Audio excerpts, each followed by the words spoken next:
Maya's feet hurt so bad she could barely walk. She had been standing for 12 hours straight at Jerry's diner, serving coffee and burgers to truck drivers and late-night customers. Her uniform smelled like grease and her back ached, but she couldn't complain. This job paid her rent. She pulled her thin jacket tighter as she walked down the empty road. It was almost 5 in the morning and the world felt quiet and cold. The mountains looked dark against the gray sky. In a few hours, she would need to be at her other job, cleaning office buildings downtown. But right now, all she wanted was to get home and sleep for 3 hours. Maya counted the tips in her pocket. $26. Not great, but it would buy groceries for a few days. She had learned to make every dollar stretch. Ramen noodles, day-old bread, and whatever vegetables were on sale. That's how she survived. Her phone buzzed. A text from her brother Tommy at the hospital. Feeling better today. Don't worry about me, she smiled a little. Tommy always tried to make her feel better, even when he was the one sick. The doctor said he was getting stronger, but the medical bills kept growing. Maya worked 3 jobs, but it never seemed like enough. As she walked past the bottom of Cascade Mountain, something caught her eye. A car was crashed into a tree. The front was smashed up bad and steam was coming from the engine. Maya stopped walking. "Hello?" she called out. "Is anyone there?" She heard a low groan coming from inside the car. Maya ran over, her tired feet suddenly moving fast. Through the broken window, she could see a man slumped over the steering wheel. He was unconscious, blood on his forehead. Sir, can you hear me?" Maya tried to open the car door, but it was stuck. She pulled harder, using all her strength. Finally, it opened with a loud creak. The man was wearing an expensive-looking suit, now torn and dirty. His watch looked like it cost more than Maya made in a year. But none of that mattered right now. He was hurt and needed help. Maya checked her phone. Only 15% battery left. She had been trying to save it until she got home, but this was an emergency. She dialed 911. 911, what's your emergency? There's been a car accident at the bottom of Cascade Mountain near mile marker 12. A man is unconscious and bleeding. He needs an ambulance right away. We're sending help. Are you safe? Is the vehicle on fire? Maya looked around. I think we're safe. The car isn't on fire, but there's steam coming out. Stay with him if it's safe to do so. Help is on the way. Maya knelt down next to the car. The man's breathing was shallow but steady. She didn't want to move him in case his neck was hurt. She had learned basic first aid when Tommy first got sick. Hey, can you hear me? She said softly. Help is coming. You're going to be okay. The man's eyes fluttered open for a second. He tried to say something, but the words came out jumbled. Maya caught what sounded like David. Is that your name? David? Maya asked. I'm Maya. You've been in an accident, but the ambulance is coming. David tried to sit up, but Maya gently put her hand on his shoulder. Don't move yet.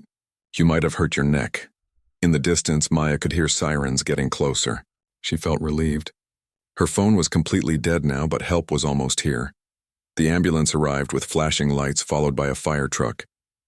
The paramedics took over, checking David's vital signs and carefully getting him out of the car. Maya stepped back to give them room to work. Are you family? One of the paramedics asked Maya. No, I just found him like this. I called 911. Do you know his name or have any information about him? Maya shook her head. He said something that sounded like David, but I'm not sure. He was unconscious when I found him. The paramedics loaded David onto a stretcher. His eyes opened again briefly and he looked directly at Maya. There was something in his expression, gratitude maybe, or confusion. Then his eyes closed again. We're taking him to General Hospital, the paramedic told Maya. Thanks for staying with him. Maya watched the ambulance drive away, its red lights disappearing into the early morning. She looked at the wrecked car. It was definitely expensive. Some kind of luxury vehicle she didn't recognize. What was someone driving a car like that doing on this lonely mountain road at night? She realized she was shivering. Her adrenaline was wearing off and she felt exhausted again. But something made her want to know if David was okay. Maybe it was because he had looked so lost and confused. Or maybe because he reminded her of Tommy when he was scared at the hospital. Maya started walking toward town. She could take the bus to General Hospital before her cleaning shift started. She had enough money for the fare, and she wanted to make sure David was all right.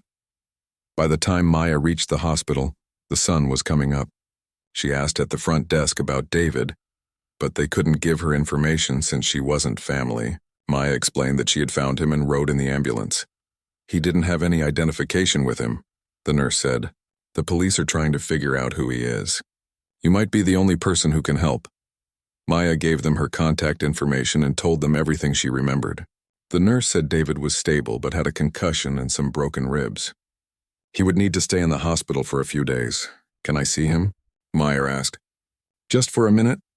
The nurse looked at her with kind eyes. He's still unconscious, but you can sit with him if you want. Room 302. Maya took the elevator up to the 3rd floor. Room 302 was quiet and dim. David was connected to several machines that beeped softly. His face was cleaned up now, and Maya could see he was younger than she had first thought, maybe in his early 30s. She sat down in the chair next to his bed. Her shift at the cleaning company started in 2 hours, but she felt like she needed to stay a little longer. David looked peaceful now, but also alone. Maya knew what it felt like to be alone in a hospital. She pulled a piece of paper from her purse and wrote a short note. Hi, David. I'm Maya, the girl who found you after your accident. I hope you're feeling better. If you need anything or want to talk, you can call me. She wrote down her phone number and left the note on his bedside table. As Maya stood up to leave, David's eyes opened. He looked confused for a moment, then focused on her face. You, he said quietly. You helped me. I'm Maya. How are you feeling? Like I got hit by a truck. David tried to smile. Thank you, really. I don't know what would have happened if you hadn't found me. Maya felt her cheeks get warm. Anyone would have done the same thing. David looked at her for a long moment. No, they wouldn't have. Trust me on that. Maya didn't know what he meant, but something in his voice made her believe him. She glanced at the clock on the wall. She really needed to go. I left my number on your table, she said. Call me if you need anything, okay? I have to go to work now. What kind of work do you do? I clean office buildings. And I work at a diner, too. Maya felt a little embarrassed. David's clothes and watch suggested he probably had a very different kind of life. But David didn't look down on her. Instead, he looked impressed. That's a lot of work. Thank you for taking time to help me. Maya smiled. Get some rest. The doctor said you need to stay here for a few days. As she walked toward the door, David called after her. Maya, I'll call you. I promise. Something about the way he said it made Maya believe he really would. She waved goodbye and headed to work, wondering who David really was and why he had been driving alone on that mountain road in the middle of the night. Maya was scrubbing the bathroom floor on the 15th floor of the Peterson building when her phone rang. She almost didn't answer because her hands were covered in cleaning solution, but something made her check the number. Hello? She said, balancing the phone between her shoulder and ear. Maya, this is David from the hospital. Maya's heart jumped a little. She hadn't expected him to actually call. Most people said they would do things but never followed through. David, how are you feeling? Are you still in the hospital? Yeah, for another day or two. The doctors want to make sure my head is okay. David's voice sounded stronger than it had that morning. I wanted to thank you again, and I was wondering if you might want to visit. I know you're probably busy with work. Maya looked around the empty office building. She still had 3 more floors to clean, but she could come back later. Something about David's voice made her want to say yes. I get off work at 6. I could stop by after that if you want. I'd like that. Really. After Maya hung up, she couldn't stop thinking about David. There was something about him that seemed different from most people she met. He had actually remembered to call, for one thing. And when he talked to her, he really listened. Maya finished her cleaning work quickly and stopped at home to shower and change clothes. She looked in her refrigerator. Not much there. Some leftover soup she had made from vegetables that were about to go bad, a few eggs and some bread. But the soup was pretty good, and David probably hadn't had real homemade food in the hospital. She heated up the soup and poured it into an old thermos. It wasn't fancy, but it was made with care. At the hospital, Maya found David sitting up in bed looking much better than he had that morning. His hair was combed and the bandage on his head was smaller. He smiled when he saw her come in. You came, he said, and Maya could hear genuine happiness in his voice. I brought you something. Maya held up the thermos. Homemade vegetable soup. Hospital food is terrible. David's eyes lit up. You made this for me? Maya felt her cheeks get warm. It's not gourmet or anything. Just vegetables and some broth. It smells amazing. David accepted the cup Maya poured for him. He took a sip and closed his eyes. This is the best thing I've tasted in weeks. Maya sat down in the chair next to his bed. You must not eat much good food then. David paused, his spoon halfway to his mouth. You'd be surprised. I eat at expensive restaurants all the time, but none of them taste like this. What do you do for work? Maya asked. You said you were traveling for business? David hesitated for just a moment. Maya noticed, but she didn't push. I'm a business consultant. I help companies solve problems and make better decisions. It wasn't entirely a lie, David told himself. He did help companies even if he owned most of them. That sounds important. You must travel a lot. More than I'd like to, honestly. David looked at Maya. What about you? You mentioned you work at a diner and clean buildings. That's a lot, Maya shrugged. I also work part-time at a grocery store on weekends. 3 jobs keep me busy, David frowned. That must be exhausting. Do you ever get time to rest? Not much, but I need the money. Maya's voice got quiet. My younger brother Tommy is sick. He has a condition that requires a lot of medical treatment. Our parents died in a car accident 3 years ago, so it's just me and him now. David felt something twist in his chest. I'm sorry. That must be really hard. Some days are harder than others. Tommy's getting better, but the hospital bills are... Maya stopped herself. Why was she telling a stranger all this? Sorry, you don't need to hear about my problems. I asked because I care, David said simply. Tell me about Tommy. What's he like? Maya's whole face changed when she talked about her brother. Her eyes got brighter and her voice became warmer. He's 16 and way smarter than me. Even sick, he keeps up with his schoolwork. He wants to be an engineer someday. He's always building things with whatever he can find. He sounds like a great kid. He is. He never complains about being in the hospital or missing school. He just focuses on getting better. Maya wiped at her eyes quickly. I'm going to make sure he gets to college no matter what. David watched Maya's face as she talked about her brother. There was such fierce love there, such determination. In his world, people talked about money and deals and power. But Maya talked about sacrifice and hope and love like they were the most natural things in the world. What about you?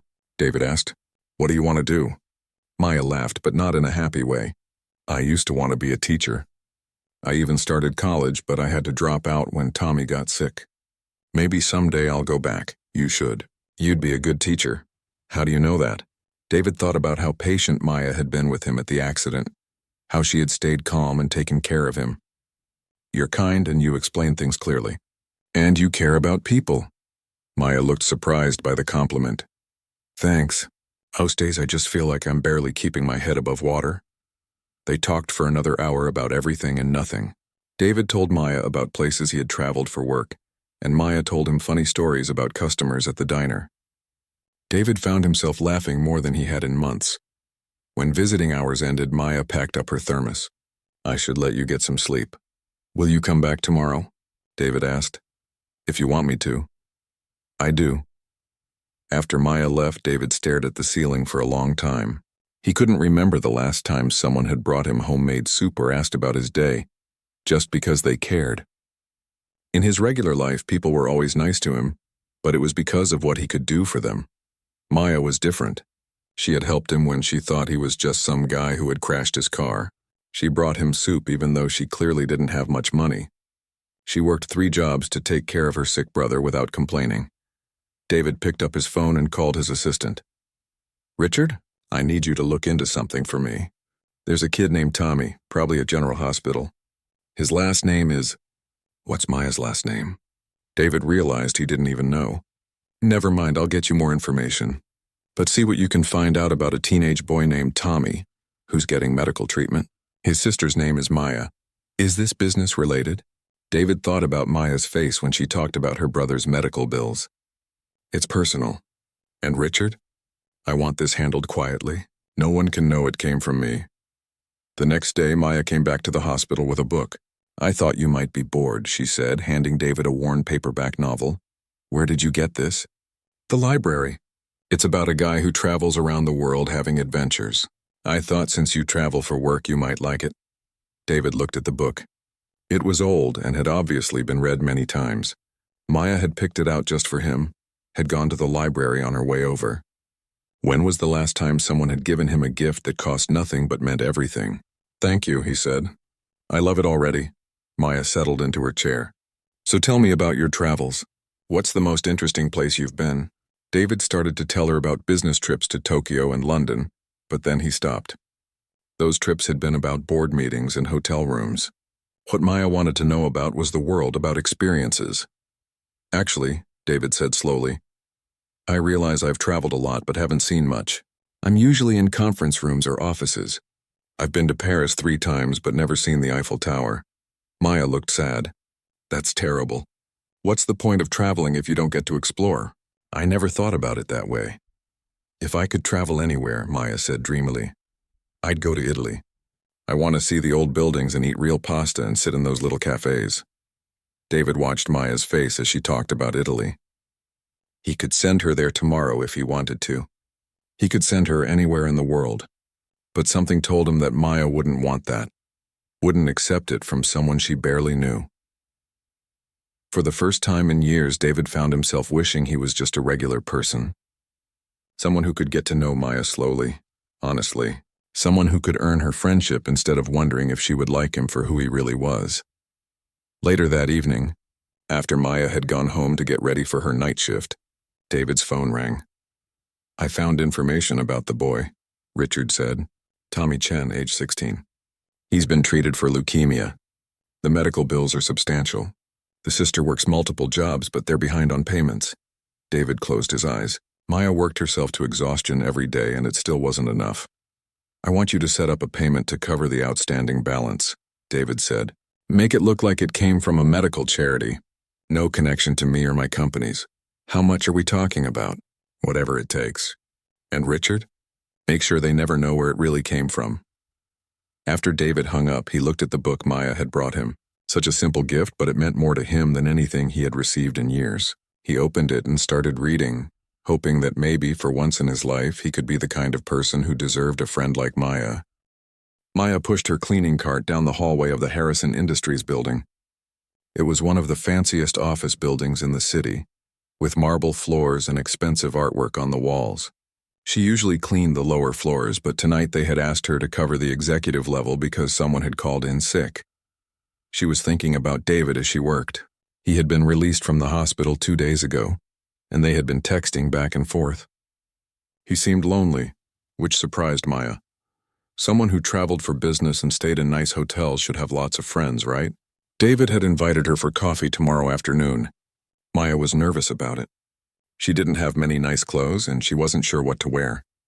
But David made her feel comfortable, like she could be herself around him. Maya was wiping down the windows when she heard voices coming from one of the conference rooms. The door was slightly open, and she could see men in expensive suits sitting around a huge table. She tried not to look, but something about one of the voices made her stop. The quarterly numbers look good, but we need to focus on the overseas expansion, the voice said.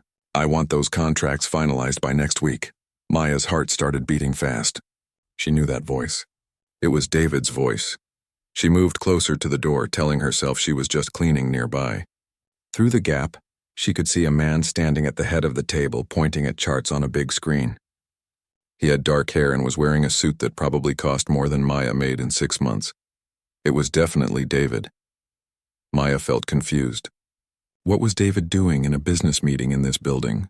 He had said he was a consultant, but this looked like something much bigger.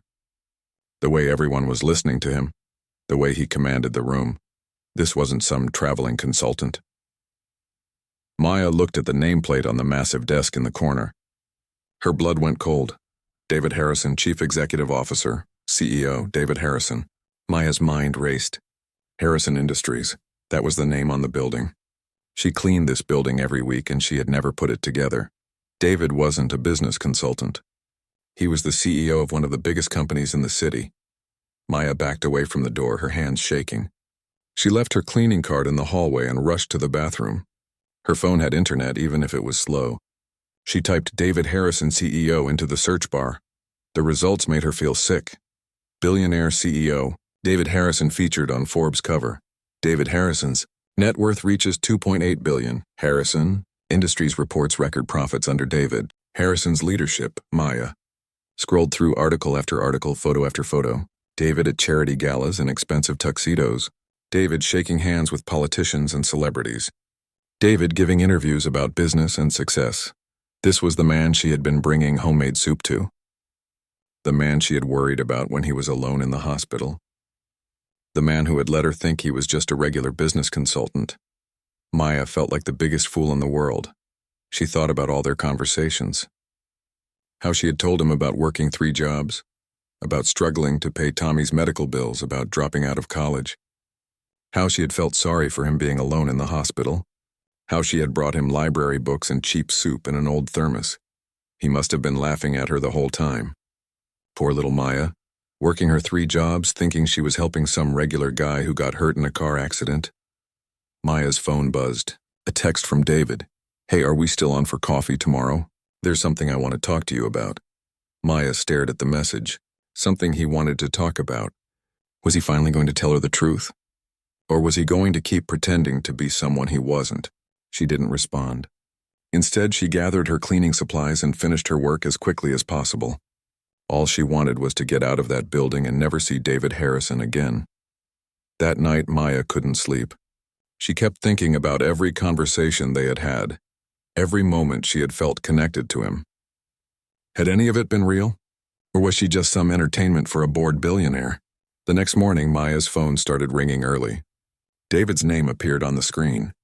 Maya let it go to voicemail. A few minutes later, it rang again. Then again. Finally, Maya answered. "Maya, I've been trying to reach you. Are we still meeting for coffee today?" Maya's voice came out colder than she intended. "I don't think so, David, or should I say Mr. Harrison?" There was silence on the other end of the line. "Maya, I can explain." "Explain what?" "How you lied to me about who you are. How you let me think you were just some regular guy. It wasn't like that. It was exactly like that." Maya's voice got louder. "I brought you soup, David. Soup that I made from vegetables I could barely afford. I sat with you in the hospital because I thought you were alone and had no one. I told you about my problems, about Tommy, about working 3 jobs just to survive. And the whole time you could buy this entire city if you wanted to. Maya, please let me explain. It's not what you think. What I think is that you're a liar. What I think is that you probably found it funny, watching some poor girl worry about you when you have more money than most people will see in a lifetime. That's not true at all. Maya, you have to believe me. I don't have to believe anything you say. How do I even know David Harrison is your real name? Maybe that's a lie too." David's voice sounded desperate. "My name is real. And everything I felt, everything between us, that was real too." Maya laughed, but it wasn't a happy sound. "Right. The billionaire CEO felt something real for the girl who cleans toilets for a living. That makes perfect sense. Don't say it like that. Maya, you saved my life. You cared about me when I was hurt. That meant everything to me. Because I thought you were human. I thought you were someone like me, someone normal. But you're not, are you? You live in a completely different world. I'm still the same person. No, you're not. The person I thought I knew doesn't exist. He was made up." Maya could hear David breathing heavily on the other end of the line. "Maya, can we please meet somewhere and talk about this? Face to face?" "I don't think that's a good idea. I never meant to hurt you. The reason I didn't tell you who I was, I don't want to hear your reasons.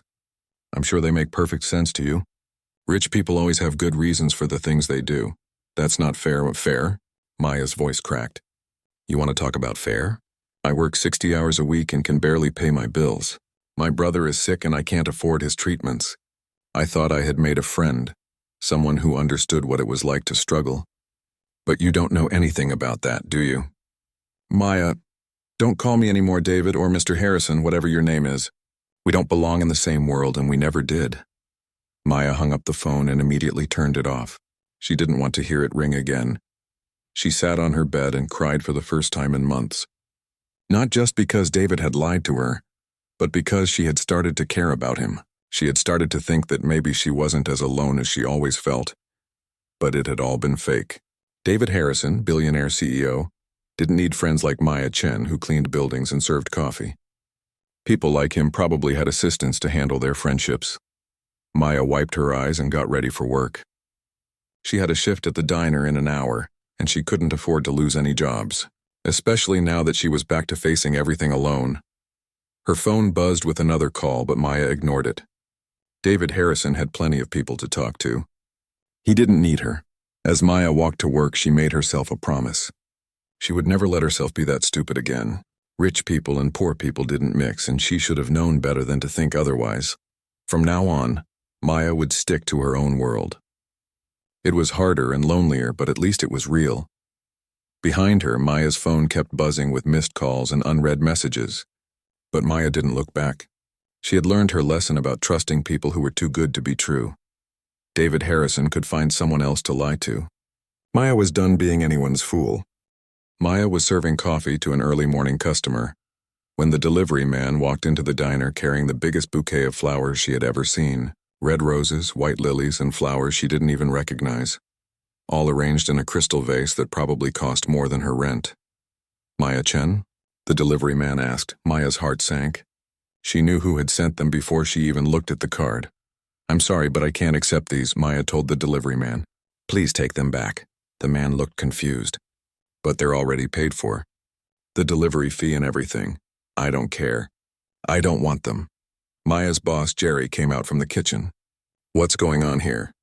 "Someone sent Maya flowers, but she doesn't want them," the delivery man explained. Jerry looked at the expensive arrangement and whistled. "Those must have cost a fortune. Who's trying to impress you, Maya?" "Nobody," Maya said firmly. "Please just take them away." After the delivery man left with the confused flowers, Jerry shook his head. "Girl, you must be crazy turning down roses like that. Whoever sent them must really like you." Maya didn't answer. She knew David was trying to apologize, but expensive flowers weren't going to fix what he had done. If anything, they made it worse. David throwing money at the problem just proved how little he understood about her world. The next day, a different delivery man showed up at Maya's apartment building. This time it was a huge basket filled with expensive food, fancy cheeses, wine, chocolates, things Maya had only seen in magazines. Maya refused that delivery too. Then came the jewelry box with earrings that sparkled like tiny stars. Maya didn't even open it before sending it back. David sent flowers to her cleaning job, gift cards to expensive stores, even a brand new phone to replace her old cracked one. Maya returned everything without even looking at most of it. Each rejected gift made Maya angrier. Did David really think he could buy her forgiveness? Did he think she was so poor and desperate that shiny things would make her forget how he had lied to her? Maya's coworkers at the diner started talking about her mysterious admirer. Her supervisor at the cleaning company asked if she was dating someone rich. But Maya just ignored the questions and kept working. After a week of returned gifts, Maya thought David had finally gotten the message. But then her phone rang during her break at the grocery store.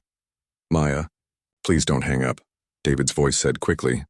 Maya almost ended the call, but something in his tone made her pause. "What do you want, David?"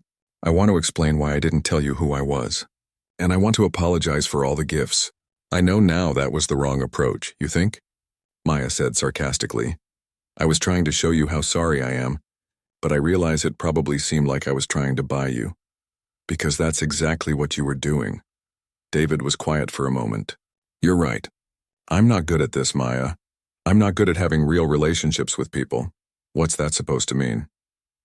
"It means that in my world, when someone is upset, you send expensive things and they forgive you. I know that sounds terrible, but it's all I know how to do."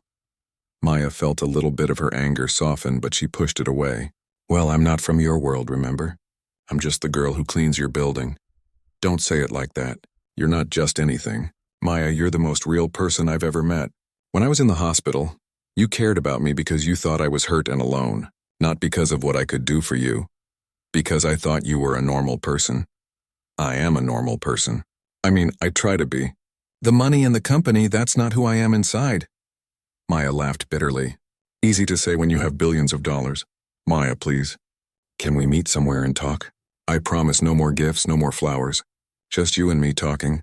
Maya was about to say no when her phone beeped with another call. "The hospital.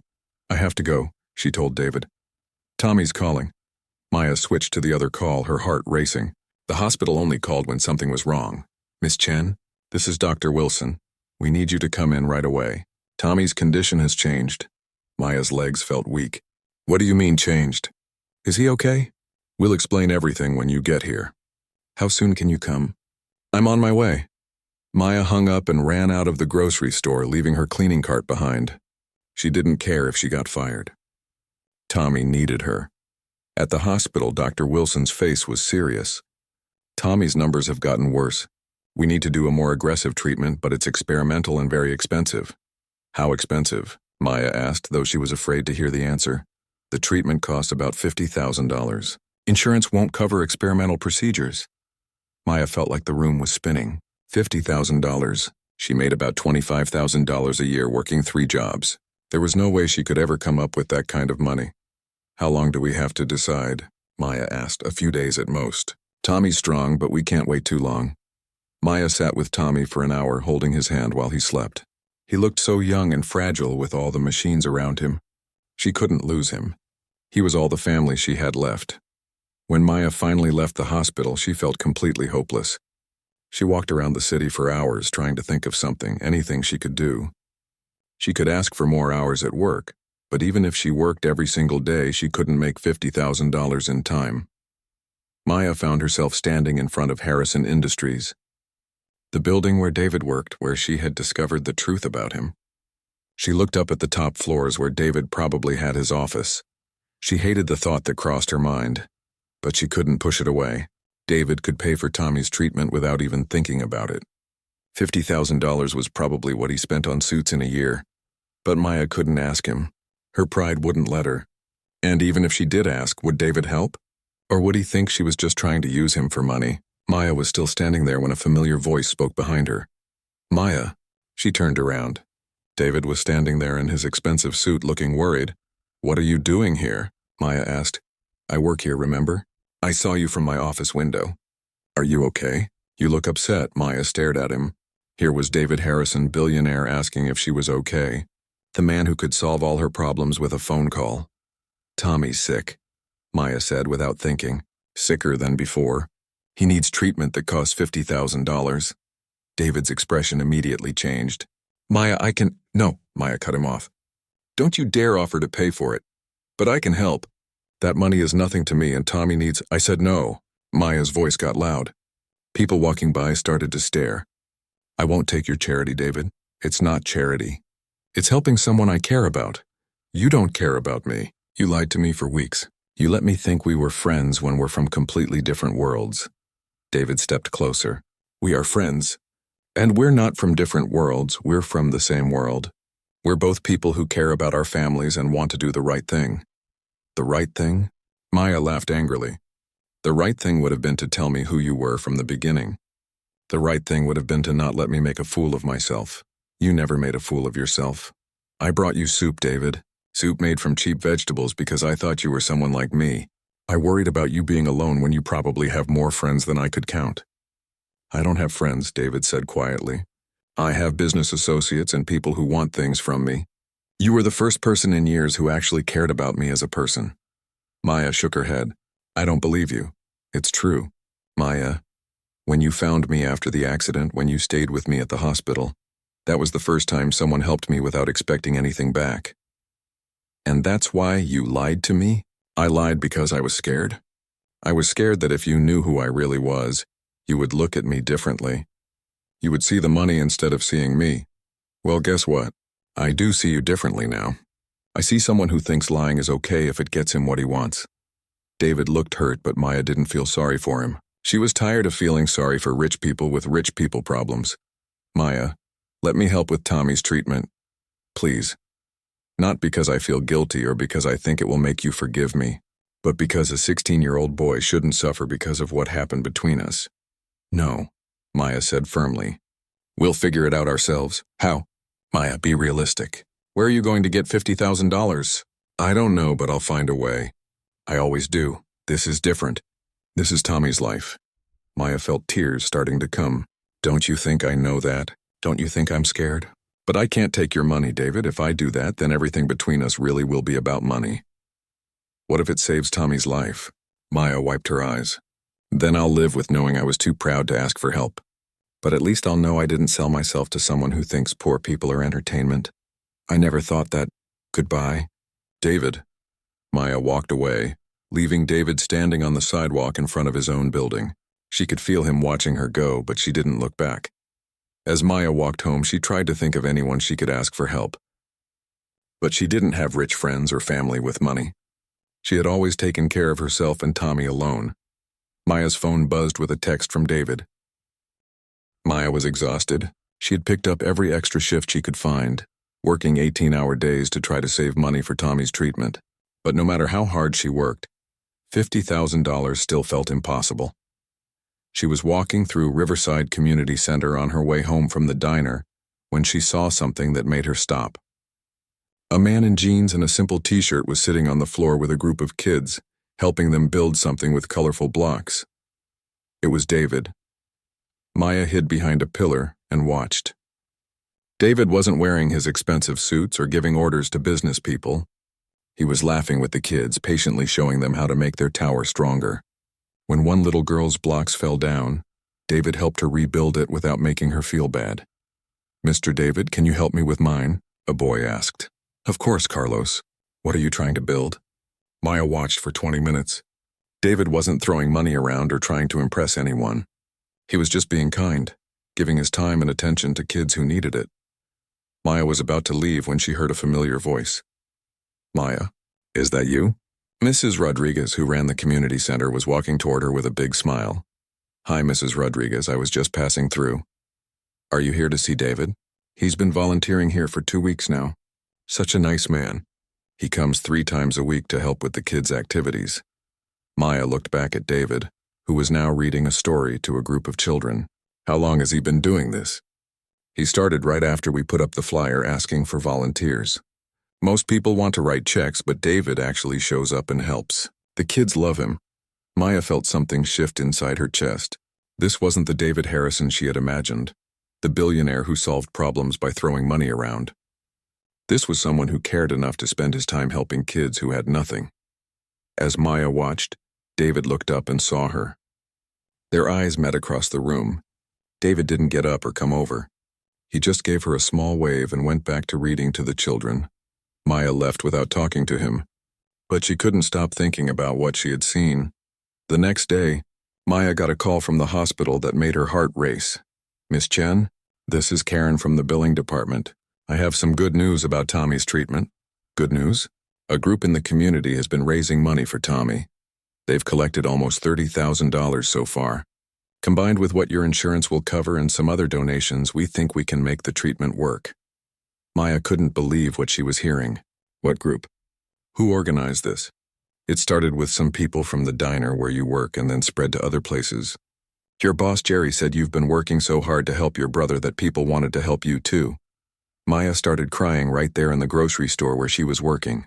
$30,000. Real people giving real money they probably needed themselves, all because they cared about Tommy. "There's more," Karen continued. "The doctor said he might be able to get the treatment company to lower their price if we can show community support. This might actually work, Maya." That evening, Maya went to the diner to thank Jerry. He was wiping down tables when she walked in. "Jerry, I heard about what you did. The fundraiser for Tommy." Jerry looked embarrassed. "Wasn't just me. Lots of people pitched in, but you started it. You've been working yourself to death trying to save that boy. We all see it. People wanted to help." Maya hugged Jerry, something she had never done before. "Thank you, really." "There's something else," Jerry said.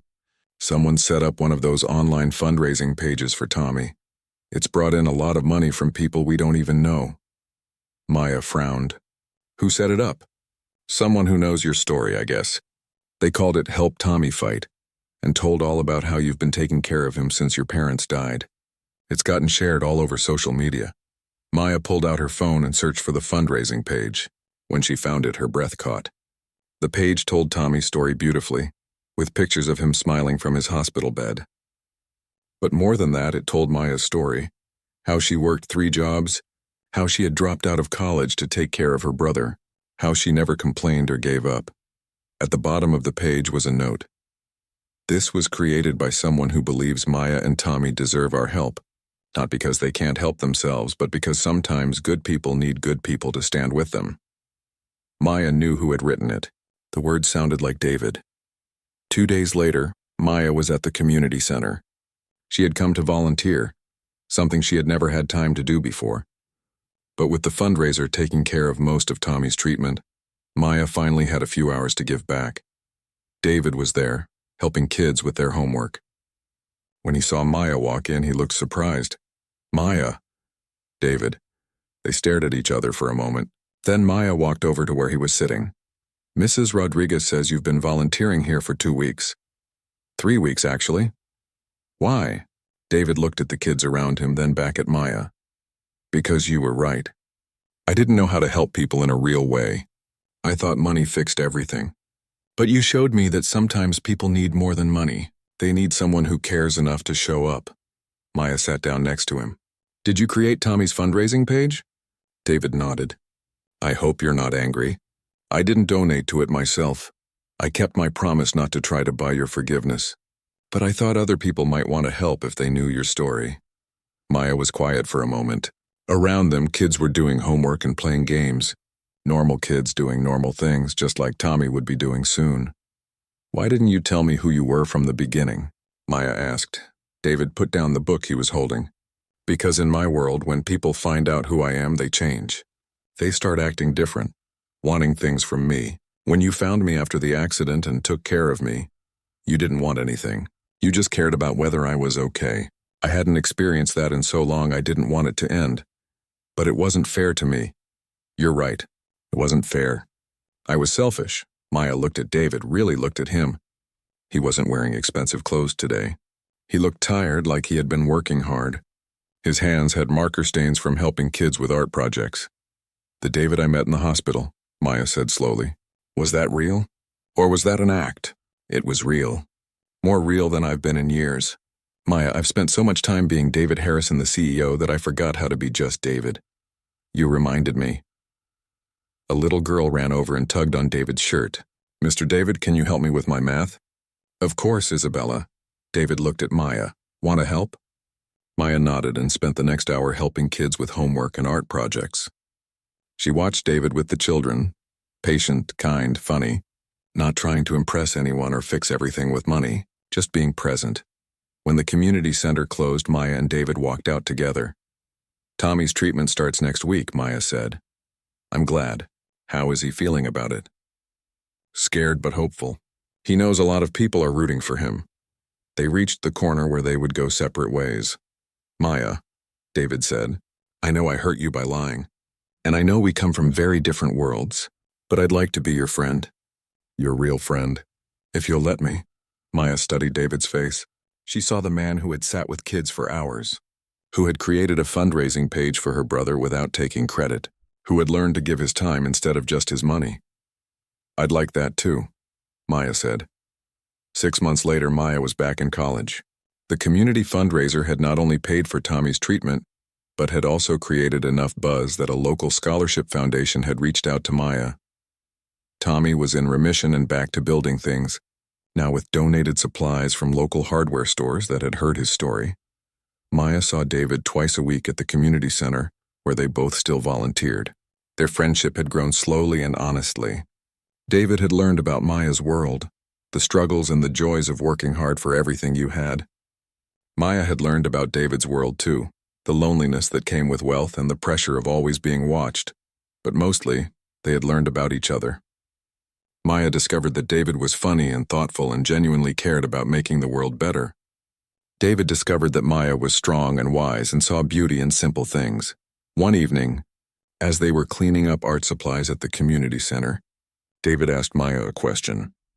"Do you ever think about that night when you found me?" "Sometimes," Maya said. "Why?" "I think about how different my life would be if you hadn't stopped to help. Not just because you saved me from the accident, but because you saved me from myself. You showed me what it meant to care about people without expecting anything back." Maya smiled. "And you showed me that it's okay to let people help sometimes. That accepting help doesn't make you weak." "We make a good team," David said. "Yeah," Maya agreed. "We do."